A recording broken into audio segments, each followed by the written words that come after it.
The next stop on our Who is Marshall tour, we're going to meet Dennis Lieberman.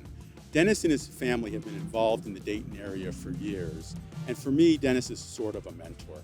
Dennis has been practicing law for about 40 years, and I've had the pleasure of trying cases with Dennis in the past, and I've learned a lot from him. Let's go see what Dennis has to say.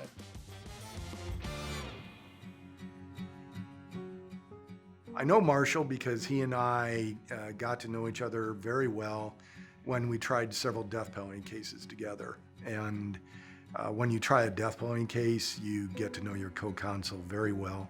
Usually takes anywhere from 1 to 2 years before you complete the case. Probably 80% of the trial work I do is criminal defense work, which is how I met Marshall. Marshall is one of those guys that is exceptionally intelligent. He can talk about a case that I never even heard of and do it well.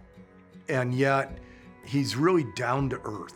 But the one thing above all about Marshall, which I've grown to respect, is that in every case, there's going to be that time where you have an opportunity to take one of two paths.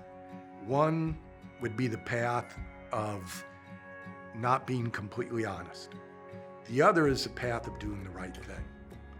Marshall always chose the path of doing the right thing. And that is one of the things that has endeared me to him for the rest of my life. A death penalty case is probably the singularly most difficult case in our whole judicial system. You mess up, someone dies. That is a stress that you just can't explain to people until you experience it. He will bring to the bench the ability to have, I think, compassion for all parties involved in a case. He will agonize over decisions, but more than anything else, he will be able to be fair, impartial, do the right thing, regardless of political pressure from anybody. He knows law as well, if not better, than any other appellate judge that's currently there or could be there.